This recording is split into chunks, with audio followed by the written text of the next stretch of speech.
All right. Well, Vivian, thank you so much for joining me today to talk about your film I saw last month at the A Night of Horror International Film Festival slash Midwest Weird Fest in Eau Claire. And the movie's Seance. So thank you for joining me today. Thanks for having me. Well, great to have you here. Now, yeah, I'm a sucker for period horror thrillers. I don't think we get enough of them. So when I saw yours, I really dug it. Check out my review, folks, if you haven't already, where I talk about Seance. But my listeners may not be quite familiar with the film. So, in your words, could you give us a brief synopsis of what Seance is about? Sure. Seance is a 1890s set Victorian Gothic thriller. It's a chamber piece. There's sort of four characters trapped in a house. There may or may not be the ghost of a child there.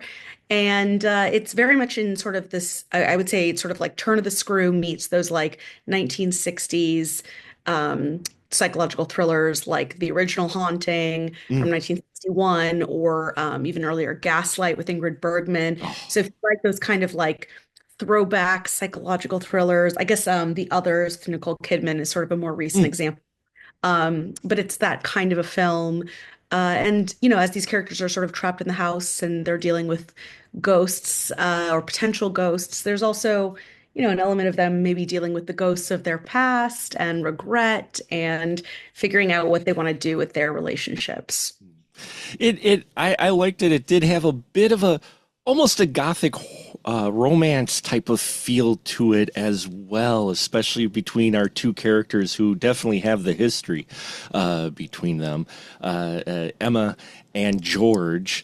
Yeah, I always have mad respect for independent films that do period pieces because it's hard to, well, I imagine you're very much aware, it's hard to pull it off to be convincing. Because if I don't think if you convince people that you're in that period, it kind of you've got a uphill battle.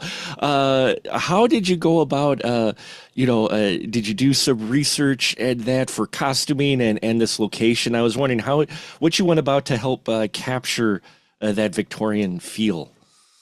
I think we were helped with a couple of things. One, we never say like in the beginning of the film, there's no like Chiron that says like exactly what year it is. And so I sort of vaguely knew it was going to be like 1880s or 1890s, before the turn of the last century. But I'm sort of a big admirer of kind of movies like The Favorite, where yes, it's period, but you're kind of playing a little bit with sort of some of the costuming, some of the dialogue. And obviously this is like a very different film, but as I was writing it, I was like less concerned with it being 100% like letter perfect accurate to an exact year as opposed to capturing an atmosphere. So because of that, it gave us a little bit of freedom in terms of the locations and the costuming. So we couldn't be like, I mean, we couldn't be like 100 years off, I mean, that Right. wouldn't work. But I was sort of like open to it being a little bit, of a little bit of a fantasy element. Maybe not quite as much as like Crimson Peak, but just kind of a little bit of a playfulness to it in that sense. So, of course, I think that probably drove our costume designer crazy because she was like, "What?" So like, and so eventually we were like, "Okay, 1892, 1892." We sort of picked a year.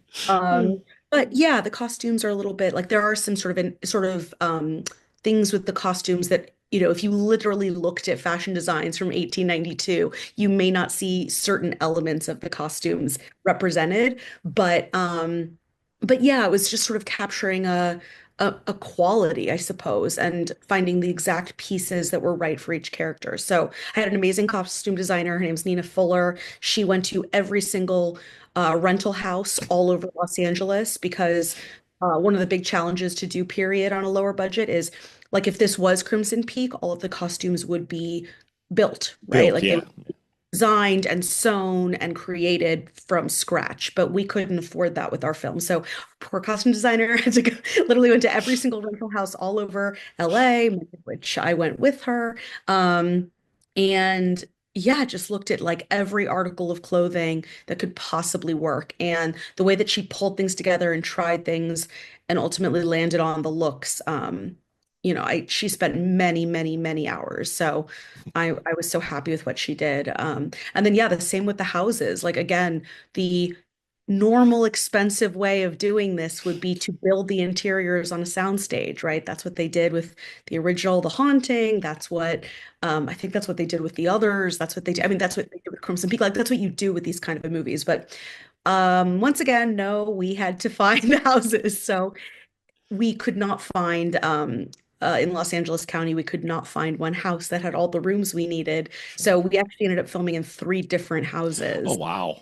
Yeah. And then our brilliant production designer, Bree Jones, she had the unenviable task of having to kind of unite the houses together with wallpaper and tapestries and I think she did an incredible job. I mean, knock on wood, but so far no one has who has seen the movie has said like you didn't shoot in one house. I can tell, so I think we got away with it. But really it was just having those department heads be incredibly like flexible and like willing Sure. to try to like make it work as best they could. And so all credit to them.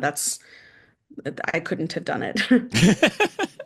Well, you do pull it off. It does feel like one house, one gigantic house, Oh, good. which is what you want on this. But yeah, it definitely had the feel of a giant house, and with the furniture and everything as well. I think you captured it very well, enough to get the idea across for sure. I thought the costuming was gorgeous, Yeah. especially the dresses. Your dress and Scottie Thompson, who plays Emma, her dress, those were gorgeous.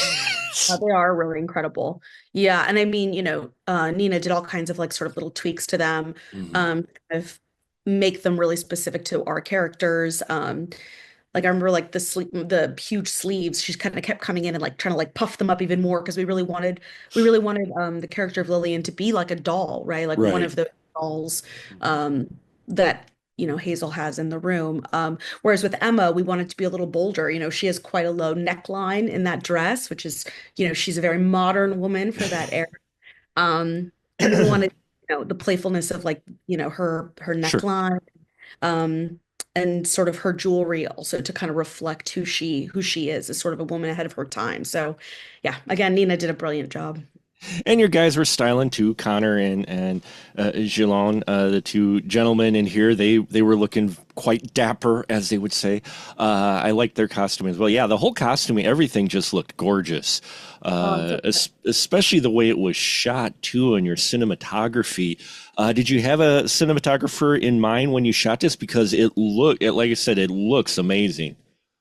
Oh, thank you so much. Yeah. Yeah, I mean, it's a kind of a crazy story actually. So we had a different cinematographer originally, and then that person actually left the project 2 weeks before we were originally going to start shooting. Yeah, to go shoot a sketch comedy series. So Uh, um sort of at that point, I wasn't sure what to do, and I decided to push the shoot. To bring on a new cinematographer just to kind of re-prep from scratch because it was really important to me to collaborate with a DP and let them have real ownership over this kind of a piece. And I got really lucky. I found an incredible DP named Johanna Coelho, and she's actually currently the DP on that Max series, The Pit, which oh couldn't yeah. be more different, but it just shows you her incredible range. The fact that she can do this film and this sort of like doc style medical drama. I mean, she really can do anything. But she was great. I mean, she's the best DP I've ever worked with. And kind of in reprepping the film from scratch with her, it was her idea to shoot on super Baltar lenses, which were perfect for Yeah. this kind of piece. It made complete sense to shoot on vintage lenses from the 60s, given that that's the style we were emulating. So, and they have these beautiful like purple flares and like sort of the soft edges. So yeah, so it was her idea to use those lenses and yeah, I mean I just got incredibly lucky. She's brilliant. And at the end of the movie, she even suggested putting Vaseline on the lens. So Oh, there's moments like it's really, really kind of blurry. I won't like spoil it, but there's sort shit. of conversation happening where there's like some realizations going on. Right. And like that was her suggestion. And I couldn't believe it because for a DP to suggest that, that means she's giving up a huge measure of control in post-production because you Right. can't you can't go back and change that. Yeah, that's actually what you captured. So there's no elements for you to rescue that at all. No going back, like once you do that. So the fact that she was so confident and to kind of take a risk like that and get a little weird with it, I felt like I, got everything I wanted as a director. So I was very, very lucky to work with her. Yeah, it just the look of it and everything felt even classic. The way you shot the rooms and that, because I imagine not all those rooms were large, but yet they felt large. They felt like large mansion rooms. So yeah, I mean everything just looked very sharp and the whole feel of the film. Now it is a character driven piece for folks. While you do have your supernatural elements worked in here, this is very much a character piece. So how did you come on for your three co-hosts? Because you get to play Lillian, which I'll ask you about it a little bit. But how'd you get your other three folks involved? Yeah, casting for this was a lot more stressful than casting my first feature because, with a piece like this where there really is only four characters. I mean, obviously we have some background artists joining us in various scenes, but really there's only four speaking roles, and I was going to play one of them. So then it was figuring out, okay, who are these other three actors who, number one, want to do this kind of a film, right? This isn't Right. necessarily everyone's cup of tea, and also can do it. Anytime you're doing period, that presents a challenge because there are some actors who energetically just don't, they always maybe come across as modern in Right, their right. way they speak or their gestures. Like they sort of sometimes we won't name names, but there's sometimes actors who you see in something period and you're like, I just don't buy it. Like I just don't believe that they're from a different time. And so figuring out actors who believably are from the 1890s, and then also figuring out actors who have that kind of capability with language, right? Who Hmm. are incredibly Right. intelligent to understand wit. And I mean, I'm flattering myself that my script is witty, but like understand, have a facility with language, which a lot of actors don't necessarily, but all of them have been actors for a long time. Most of them, I think, if not all of them, have a background in theater. And so when I met with each of them individually, like they just got it, they 100% got it. But yeah, it was stressful. I mean, I was really like, my God, if we don't work as a quartet, this film is not gonna, it's just gonna be like Right. annoying. Like so yeah, once I finally had the last person cast and I realized that, we were good or hoped we would work together really well, I felt tremendous relief. But yeah, it was very stressful. Yeah, you have to catch that Victorian dry wit, which people I don't think realize because everybody's trying to be proper.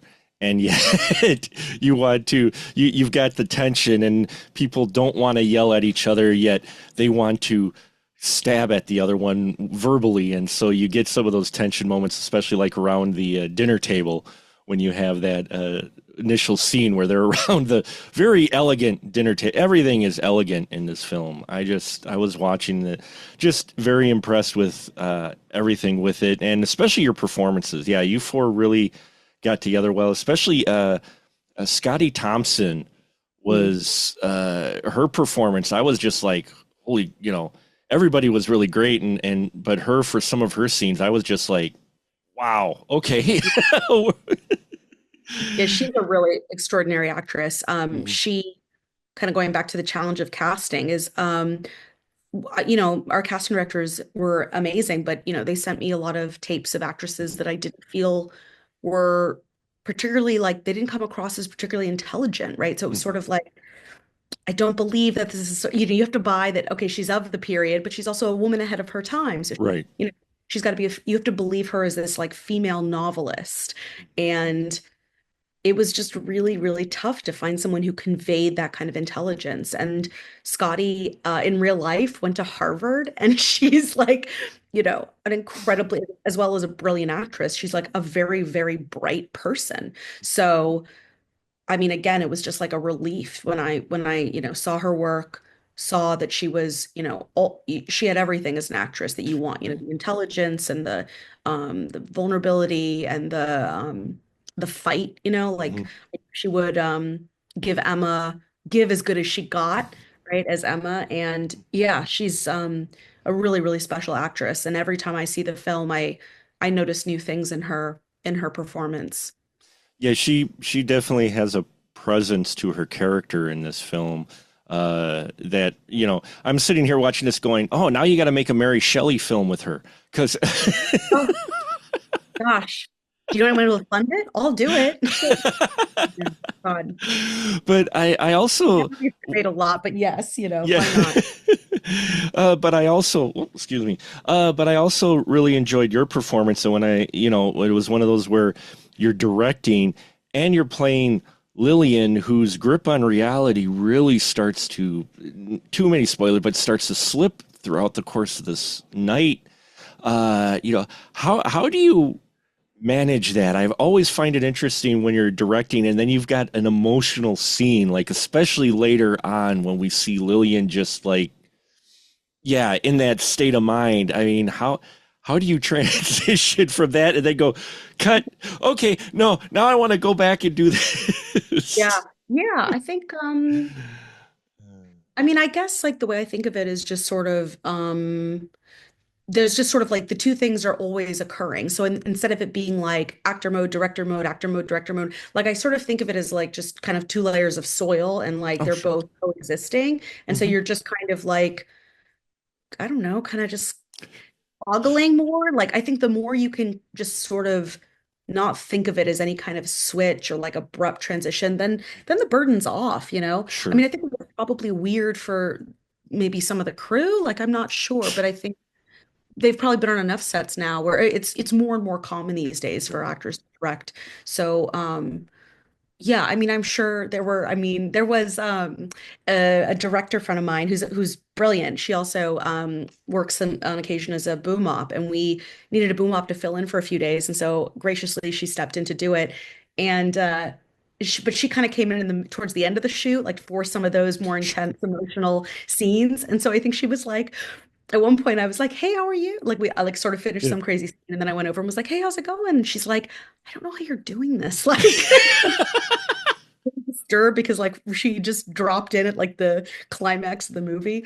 Um, but yeah, I think you and also you have a huge advantage if you're an actor and also the director because you understand like the shot list, you understand the setups, you understand what pieces you need from hopefully from each setup or that you think you'll need from each setup. So I find it like economical. I don't know. Mhm.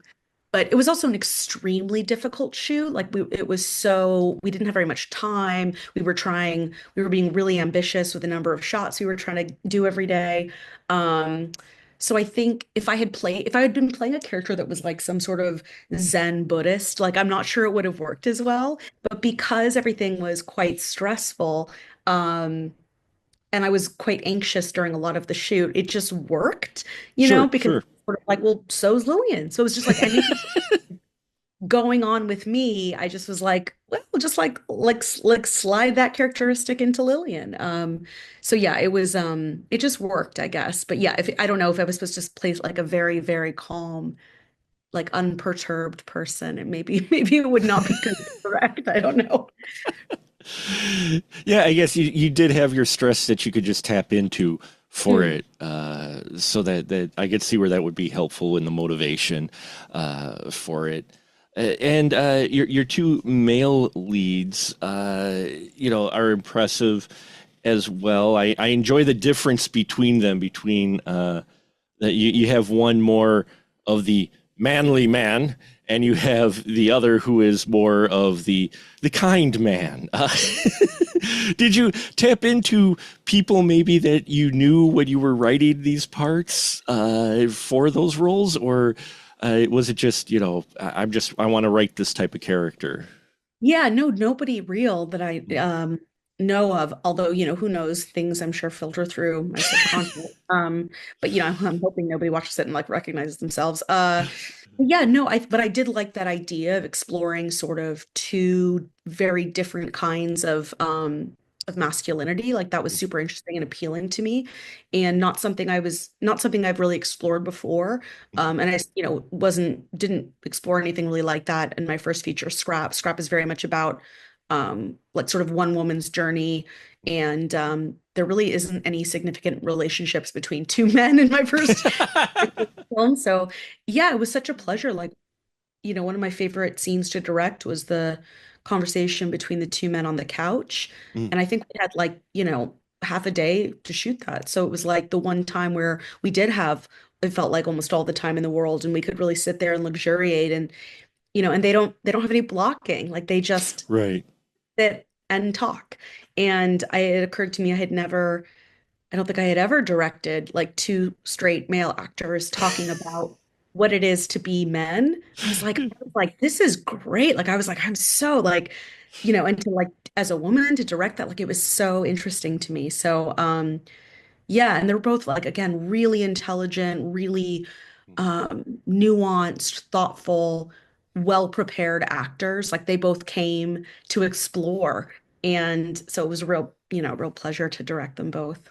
Yeah, they play off each other really well in that scene, and you get the tension that you want in that scene between those two. I Yeah, and was, like they found so much humor in it too, which was great. Because yeah, it's an inherently weird situation. It's like two men having a conversation who have both like been in love with the same woman. Like it's a very like, funny scenario. So yeah, they were funny, awesome. awkward, can be tension filled, especially considering how George, we find out, is feeling towards Up.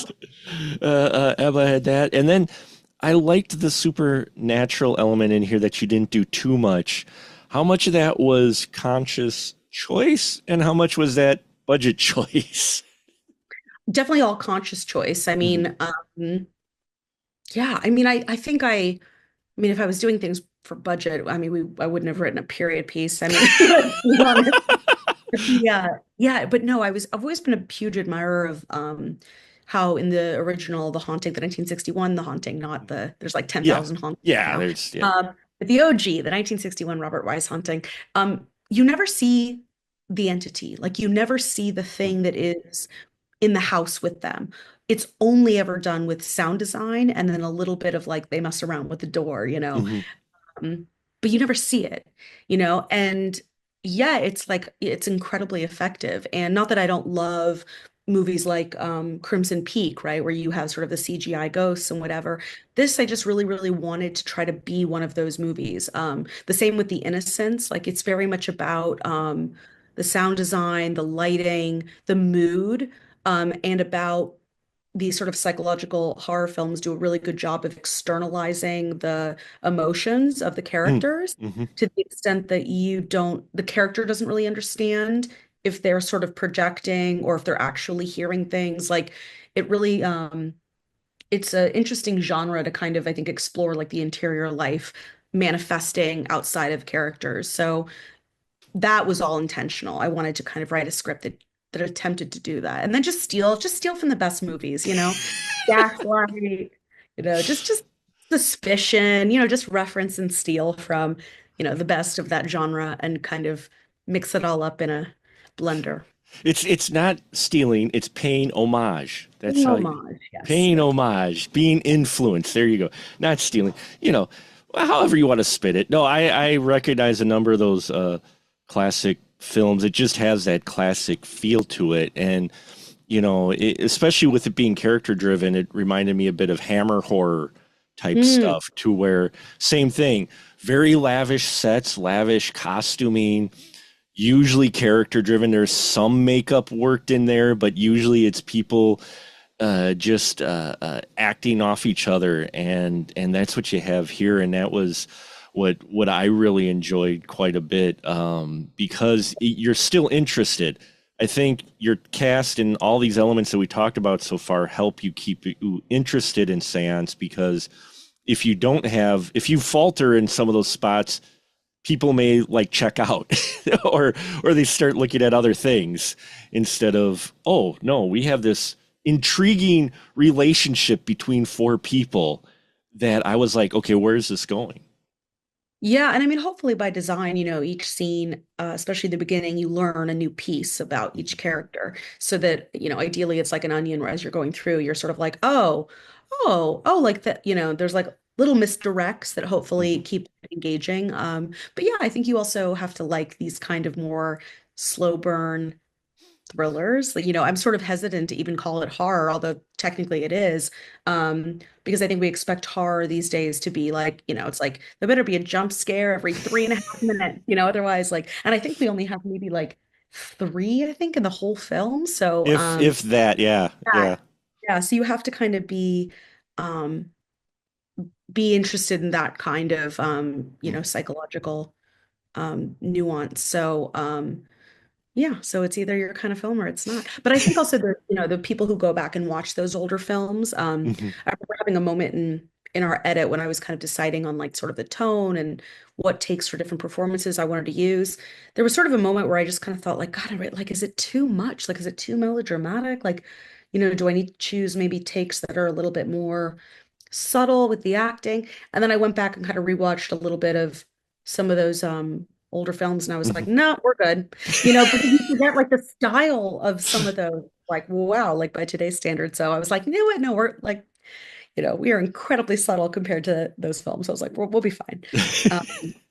But yeah, but thank you very much. Yeah, no, I mean, there is melodrama in those other films, so it's fitting for the period. Again, it's something we associate with the period, that Victorian period. Everything is just seems like in most of the movies, everything's a little bit more something, a little bit more to it than just a casual conversation. Everything seems to have some kind of either underlying meaning or tension or something to it versus just having a casual conversation ever in almost any period piece. It's like you don't have a Yeah. whole lot of say extra in those films. And for you, I imagine too, you don't have that, one, because of the style and what you're going through, but also budget and indie films. Like you said, you shot on a short schedule. How long of a schedule did you have to shoot?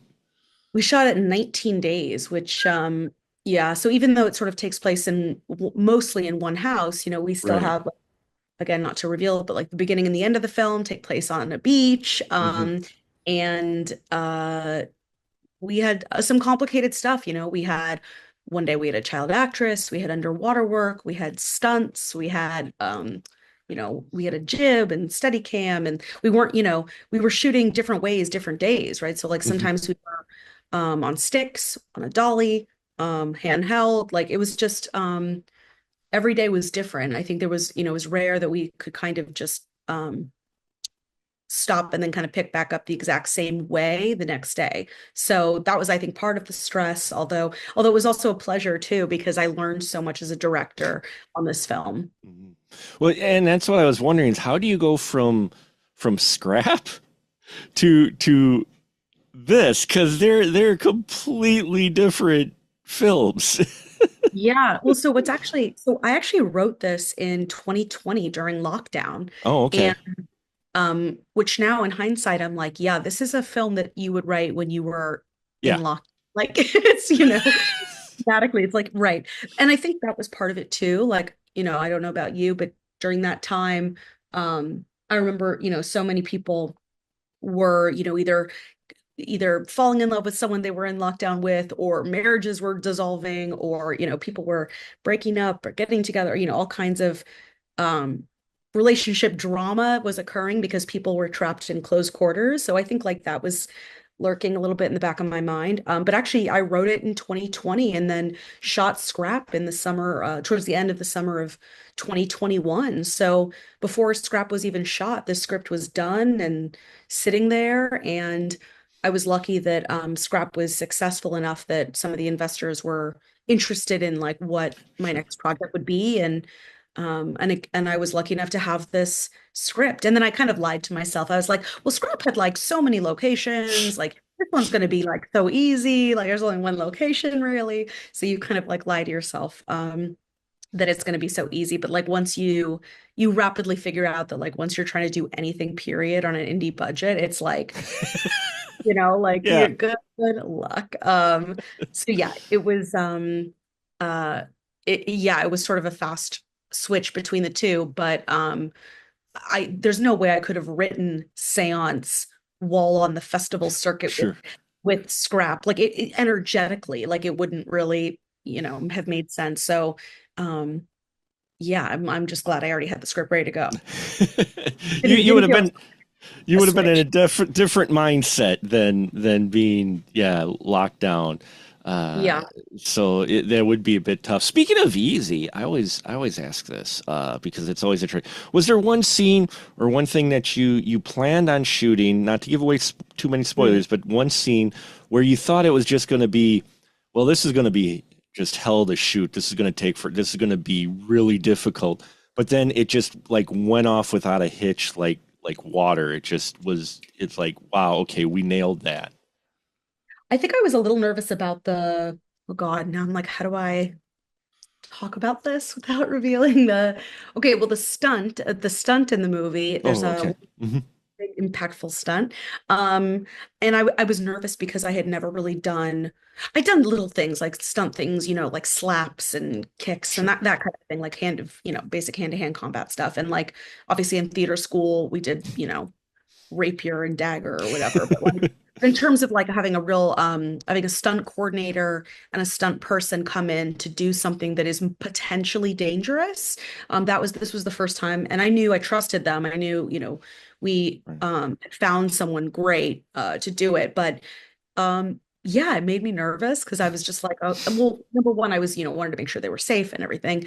But I was more nervous that it just wasn't going to work, right? That it Right. was going to look stupid or silly or like not believable. And so, yeah, I think just uh the stress of that, and no one on our team had done this particular stunt before, like none of the Sure. producing.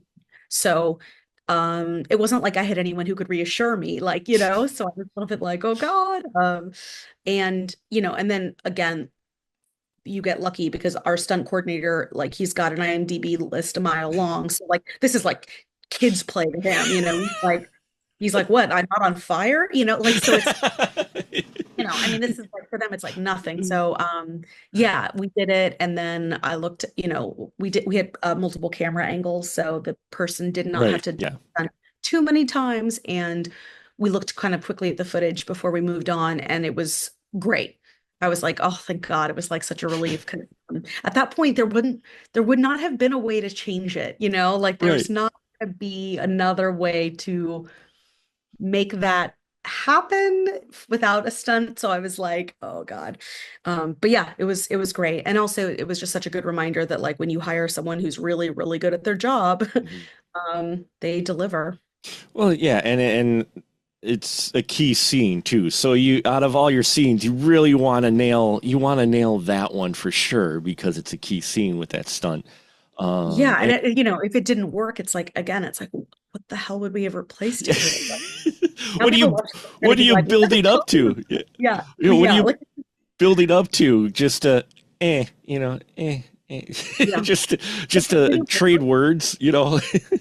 yeah, if it didn't work, I mean, honestly, I would have had to like significantly rewrite the script and we would have probably Right. had to do a couple days of reshoot. So, and it just would, yeah, it would have been a horrible thing. So, yeah, thank God it worked. And yeah, other things that I think worked better as well was like sort of the underwater thing. I'd never Mm. shot underwater before, but similar to the stunt piece, we had a underwater camera operator who has tons of experience shooting underwater, and the stuff that he was able to capture looks beautiful. And again, as soon as I saw the footage that we were getting, I was like, oh, thank God. Um, so yeah, there was just like a lot of, relief when anxiety and then relief, anxiety and then relief. That was sort of every day. That's the nature of filmmaking, I think, is anxiety and relief. Although, it's funny, have you seen that like on like TikTok or whatever, like that behind the scenes footage of like Tom Cruise, he's like riding a motorcycle off a cliff Hmm. and then like parachute. No, no, I'm sorry. He falls He for like glides. Yeah, he's got one of them a squirrel good chunk, gliders. Yeah. and then I guess glides Yeah. somehow to safety. And I was like, well, that they probably had more anxiety than I did. Like that all those kind of stunts. I'm like, wow, you're like, well, all right, well, if it doesn't work, he's dead. So, uh, Nothing quite that intense. Well, if we don't get the shot, he's dead. So we're we don't have It's any yeah, criticism. Yeah. his little whatever it's called, like wings don't Yeah. deploy. Just killed Tom Cruise. So other than that, it's fine. You could be the Oh, director that killed Tom Cruise. There you go. It gets you a lot of work later on, I hear, in Hollywood. yeah, I don't think so. Oh I God, don't think so either. I think But everybody's done. so how long did it take for you to put it together? Because you said you had 19 days to shoot, and then in post, was it a long post production? Because you don't have a huge amount of effects and other things going on, but you still have that. So how long did that take for you? It was longer than Scrap, only because, well, it was also, I think, longer because Scrap was doing festivals the entire post-production period of Seance. So I'm someone who really always wants to be in the room. Like I want to be, I mean, obviously I give my editor time to do their Sure. assembly, but like I want to be in the room with them as we're fine-tuning cuts and like same with color grade and same with sound edit and sound mix and all of those post-production processes. Like I just find it way more efficient. Like I hate giving notes on Frame.io. Like I hate remote notes. It always takes forever and like you can never explain over an email exactly what you mean. Sure.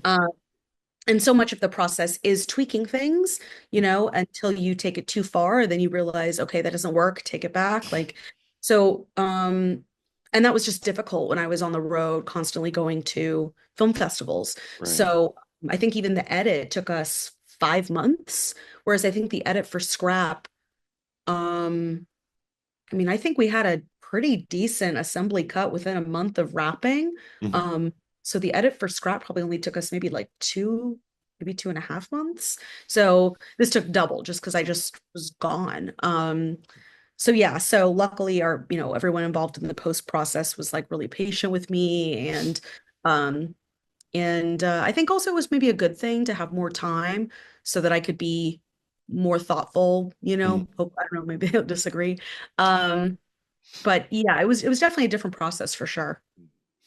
Yeah, I imagine switching from festival focus for Scrap, and then you had to switch your brain back to back to Seance, back to the Victorian film. Where were Yeah. we? And also a film like this, this is my first foray into the genre world, into anything Mm, horror related. So I didn't realize, I mean, I knew sound design was going to be a huge component of this, sure. but I don't know if I realized like how much. So I worked with the same post-production sound person, Ryan Gottshall, on Scrap as I did on this, and he's so talented. And yeah, we had to spend like a lot more time working on the sound edit for this because again, with horror, it's like you are just trying to figure out like, is that scary? Is that cheesy? Like, do I like this sound effect? Do I like that sound effect? Like, even, like stingers and the Hmm. world of sort of like ambient sounds. And it's so hard to, it's so hard to feel out like when is it effective and when is it not? And it Sure. can be effective too. Like, maybe he would be like, oh, what about this? And play something. And I'd be like, oh, I don't like it. But he'd be like, oh, I think it's great. And then it's like, wait, is it great? Like you're sort of, well, maybe we need to get somebody else to listen to it who's like hasn't listened to the scene a million different ways. So yeah, that aspect of doing horror, like when you first start looking at the footage, it's funny. Right. It's like it's not scary at all. Like it's hilarious. If people are like, it's a lot of people like turning and then there's like clip nothing, no sound, so it's like, it looks really stupid. And so I have so much respect now for, Blumhouse and all of those Sure. like production companies that just are able to churn these out because I think the post people who really specialize in horror, um, like really have this down to a science. It's not easy, Yeah. So, yeah, I mean, like it's all post production. I mean, really. Yeah. Some of the best horror out there have the best sound design, for sure. Especially when Yeah. you're working on limited budget, especially when you're working with Supernatural, your sound design really, as a viewer, I'm watching some films they'll catch me to where I'm like, wow, that sound design was just like amazing because like yeah, like you said, without the sound, you just have people turning their heads and their eyes get big, and you're just like, Why are And they it just, getting, yeah, why is that happening? Why? yeah. Well, and also like every, jump scare, like it only works because of the sound that accompanies, whatever it is, like the sudden movement or like the, camera pan, whip pan, whatever it is you're doing. It doesn't work without some kind of sound to like, create that moment. And it's really the sound that allows the image, I think, in these movies to have an impact on the audience's body, like physicality. So, yeah, I mean, like even silent horror films had to have musical accompaniment, right? Like otherwise, it doesn't work. It doesn't work without any kind of audio. Yeah, I just recently watched for another podcast the Phantom of the Opera, the original. Oh yeah, Uh, one. y- yeah, the silent film, and that's got the music, and it's got to be energetic or something creepy, so you have that effect and that energy, and that's what you have here for sure.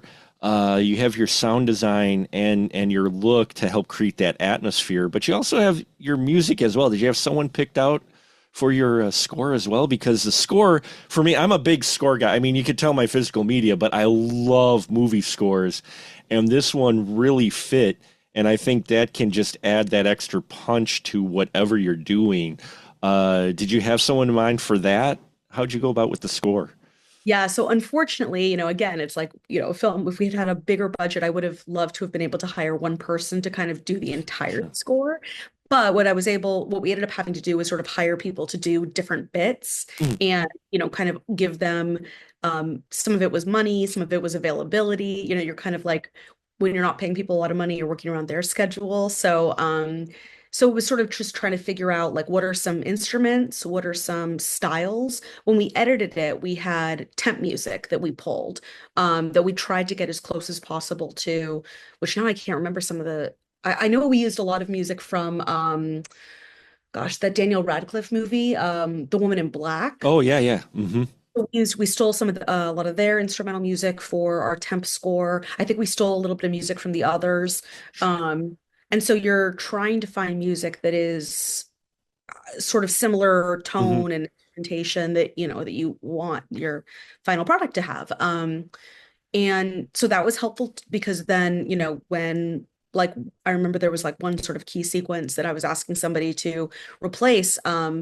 It was basically like kind of easy for them because they understood like the music that we'd already put already had kind of like the slower part and then the faster part that was already matching well with the image. So they already understood kind of like where the build would go. And then it was just sort of them coming up with like a melody and their, slightly their own flavor to it. But yeah, everybody who contributed to the score did a really, really good job of like trying to to write a piece that would fit seamlessly into the Hmm. whole. And then again, my sound editor, he also edited all the music together and did a really, really good job. And what's interesting is there are certain moments in the film now where people have been like, oh, the score at that moment. And I'm like, oh, it's so interesting because that's actually not score. That's sounds that are Mm, like weird sounds like sure. oh God, what are they called? What are those bowls called? Oh yeah, yeah. I know what you're talking about. Yeah, My the God, crystal bowl? No, that's yeah. not right. Is that right? I don't know. uh, Um but like there's that in Sure. in the film and people are like, "Oh, is that like what instruments?" And I'm like, "It's like a crystal bowl sound." So yeah, so I really think the person who pulled all these things together was really our sound and music editor, Ryan Gottshall. Like I think without him, it wouldn't have worked. And I think Mhm. also for this kind of film, you need the sound and the music to be one kind of piece. Um, I'm not sure how this would have worked if like we completely separately had it composed and then kind of had Sure. eventually have to be like brought together and edited together. And then there was music that we stripped out. There were moments where I was like, I don't think maybe this part maybe there's no music. Maybe this is just a moment of silence. I personally just feel a lot of times like movies are overscored. So, I we think I pulled think I think too. movies are just over sound designed in general. I Mm. mean, for me being a score guy, nowadays it's like there was a score in there. Right. Yeah, maybe in the mix it's like buried often or um yeah, and it's hard because it's like you do, certain instruments can be helpful in terms of like guiding the audience along the character's arc. But then, we've all seen those movies where they're like, oh God, here we go with the like sad piano or like the swelling violins. And you're like, we're all supposed to be sad. And, if it feels unearned or it Right. doesn't match, the emotion of the characters, like again, that's a really, really tricky thing. So yeah, I would say the real growth for me, I mean, as well as like all of the challenges that came with pre-production and production, but I learned a lot doing post-production on this project. Well, I always tell people, because I've been covering indie films for a long time. I fell in love with them about 12 years ago. But when I have a discussion, I'm like, even the visuals can be a little off, but if your audio is off Yeah. on any film, like, invest in better audio equipment, if nothing else, because I've seen so many people get taken out of a film, and even myself, when you've got great visuals, but the audio is just not the quality you need it, and so it's more distracting, I think, sometimes than say if your visuals are off. Yeah, Um, I honestly, that's why like when you find a good production sound person, who's going to be doing the production sound like recording like on set, especially if you have someone who has a great boom op that they've worked with and they have a good relationship, good rapport. It's like just keep using them, like we again it's like just like I reused Ryan Gottshall for post sound for both Scrap and Seance. Rob Fillmore, who did my sound mix on set for Scrap, I brought him for Seance as well, and so like he's just really, really good. And, and when we were on the beach, we filmed that at Crystal Cove State Park in Orange County, and it's not that far from the John Wayne Airport. So like there's a lot of airplane stuff. There's a Plain, lot of yeah. old for plane, there's like there's all kinds of that stuff. And so I think I really relied on him to um to just make sure that and he's dealing with seagulls, he's dealing with waves crashing, and it's like, you're nervous. You're like, are we going to get the clean dialogue? Like, this is a very important, these are some important things. But yeah, he's, if someone's in the LA area and they're looking for a sound mixer, yeah, he's incredible. And whatever my third feature is, like, I want to keep using these people if they, if they're not sick of me. You see that kind of loyalty a lot in indie film because once you can rely on someone, um, and they're willing to kind of get in the trenches with you, like you never want to let them go. Mhm. Yeah, I notice a lot of crews end up traveling around together, even more so now than I think it used to be. It seems to be very like you see the same names together a lot. But yeah, it's funny you mentioned with Plane because I happen to be a script supervisor on someone I know, their film, and it was supposed to be a remote barn, but it was right next to a busy road. So the sound guy would be like, "Oh wait, car." And you'd wait Yeah, for and you'd have to wait for like 30 seconds. I don't think people don't understand just how far sound travels. So you're just like yeah. waiting and waiting and okay, Well, go. and yeah, and thank God, because like, he's picking up things that we can't hear with our Right. human ears. Like it seems fine to us, but then he's like, no, no, like this is gonna mess you up later. That's so great. Yeah. Well, and also my script supervisor, Carissa McQueen, met her on Scrap and dragged her into Seance. So yeah, hopefully these people will all keep working for me. Well, if they came back for a second one, I think they will for sure. Yeah. Uh, Yeah. and what would you say is your biggest influence? I mean, getting into filmmaking. Every time I ask an indie filmmaker, "Hey, give some advice to someone," they say, "Do something else." Yeah. Yeah. Because they say because it is such a challenging job Mm. or whatever. So, what would you say was your influences to get into this? Gosh, I mean, I think just, I started my career as an actor and I had done that for a really long time. And I think like not every actor has ambitions to direct, but I think just by nature of being on a lot of sets, um, you sort of start to learn a lot by osmosis. You watch other directors, you're directed by a lot of directors. Some are Hmm. very good, some are not good. Um, and I think, after a while, it's normal to want to have, I think, more control over the story that's being told, Hmm.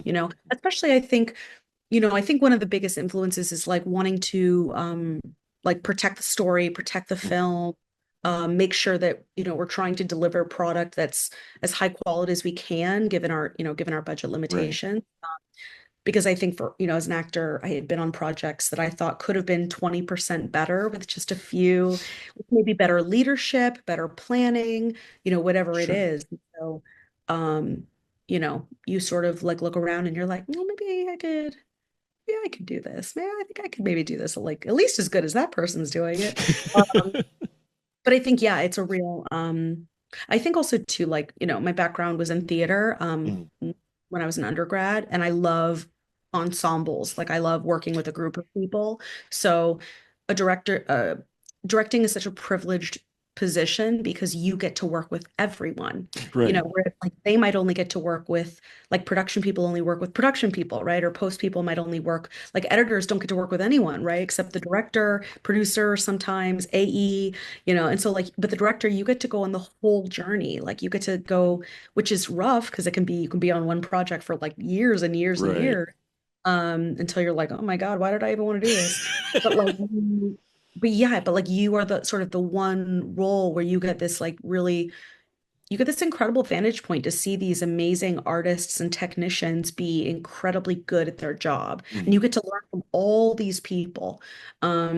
So yeah, so it's been, and I think once you do it, if you really truly like want to do it and you're curious about it and you love working with DPs and you love like visual storytelling, once you do it once, it's like I think it's like a full-on drug. I think you're like It's a I don't drug. It's either, nah, I think I'll just do acting again, or man, that was solid. I would need more. yeah, I need more. no, I think you're just like I think there's like no going back. I mean, maybe there are people who direct one thing and then they're Mhm. like, that wasn't for me, but I don't really know of any. Like, I don't Mhm. know. Maybe that they're like one and done, or like it Sure. was just a bad experience. That was never. Um, But I think, yeah, I mean, if you're in this business because you feel like you're a storyteller and you're like drawn to like creating narratives, that's like the ultimate position to be in as far as I'm concerned. Um, it's such a creative position. It's so fun and I mean I'll never like stop acting and writing and obviously I produce to help these projects get made. But I think of all of those, directing I think is probably the most satisfying because you get to have your fingers in all the pie. Well, and then you get to see the final product, and you realize that I helped put this whole thing together from start to finish. It wasn't just that's my part there, which you can be happy about, but this, it's yeah, it's an undertaking. I have mad respect for folks who direct for sure. And how tough is that though? Because some folks who do their directing and acting also want to edit. So because it's their baby, and I fully understand that. But at the same time, I've seen some films that go way too long where you're just like, man, they could have, if they would have probably had an editor go, yeah, we got to take this part out, it would have been better. How tough is that to kind of hand this baby over to someone to cut up and go, no, we can't do this scene. I'm like I feel really strongly that if you are, I mean, unless your background is, similar to like my background Right. as an actor, I feel like unless you came up as an editor, and then maybe transitioned into directing, but even then, I just feel like you have no business, editing, especially. Like I have edited shorts and I would Sure. edit a short just because, especially if it's pretty Right. straightforward, there's only so many ways to screw that up. But I think it's crucial to have an editor. I think an editor is such a godsend because you have someone who was not on set and you kind of wash up on the shores of an edit bay and you're sort of bedraggled and your spirit is broken after production and you get to encounter fresh eyes. And Mhm. if these are eyes of someone who has been through this many, many times, um, I worked with the same editor on Scrap as I did on Seance. His name is Toby Yates, and he was an exceptional editor for me because he was like 20 years older than me and had so much more experience, but also was really collaborative and so respectful. So I got the best of both worlds. I got him to be my peer and my friend and my equal, but then I also got him to be my mentor. And like why wouldn't I want that, you Mhm. know? When we encountered problems in the edit or just difficulties or something wasn't working, um, he had so many years to reference. Like so many other projects would be like, yeah, I ran into this, 10 years ago, and we kind of did this for a fix, and but I don't know if you want to try that, or we could just do that. Like, and also he had no ego. So there was like a moment where a scene wasn't working. We were both kind of stuck, and encouraged me to take some of the footage home and play with it myself, and was like, just mess around with it and like see if anything comes of it. Which was, incredibly encouraging and generous. And as long as your editor is not like some weird egomaniac or someone who's trying to like impose their will upon you, if you're lucky enough. Use your footage to tell their story. Yeah, as long as it's not a weird, doesn't turn into anything weird. Right. But if you have an editor that is truly a professional and exceptional at their work, there's no, other than your DP, the two people who are really going to be your allies as a director are your DP and your editor. Those will be your biggest relationships, creative relationships on a feature. And yeah, I would never, I mean, who knows? Well, like maybe 30 years from No, now. I find the best indie films are ones where directors or whatnot said, "Yeah, I gave it to someone else to watch and take notes, or I gave someone else the edit." Yeah, And you get to a point too where, yeah, I mean, even the editor, you'll get to a point when you're circling picture lock where you're like, is it done? You're like, neither of you have any objectivity anymore. So right, at that point, absolutely, like you kind of have to send that out to like the brain trust, right, and get another set of fresh eyes on it, and get a lot of different people's notes who are just seeing the story for the first time, who have not read the script, who were not on set, and who have not been in the edit room. So right. yeah, like I think having those people as well. But I agree. I think I've seen some indies that have been edited by um, the people who directed it or acted in it or whatever. And I agree. I think it's like it's almost never as good a film as you sense it could have been. Right. Um, yeah. So like I'm like, no, like the director editor relationship is so so important, I think, to like the success of a feature. That no, I will never not work with the editor on a feature. And speaking with the same, working with the same people again, what's next for Vivian Kerr? Where are you going from here? No idea. So I do not have a script Hmm.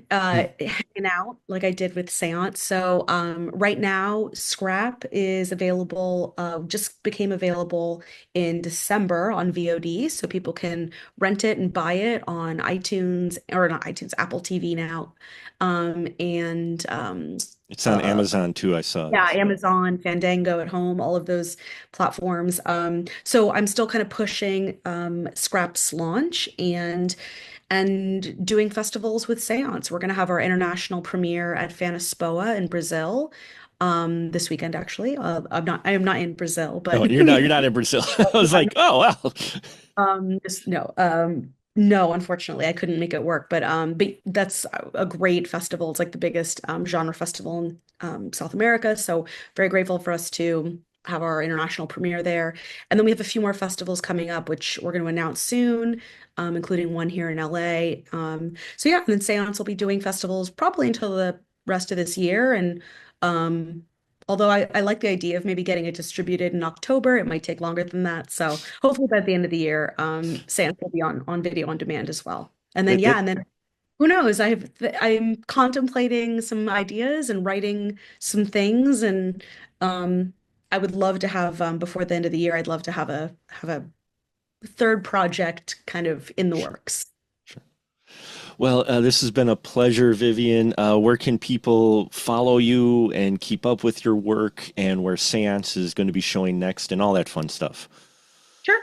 Let's see. People can follow me on Instagram at Vivian Kerr. And my company is called Rudon Show, RUEDANGEAU.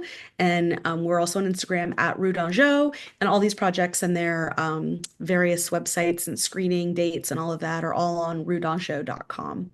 Fantastic. Well, so check it out, folks. If it's playing at a festival near you, Seance, Vivian, Kerr, and Scrap, that's out now.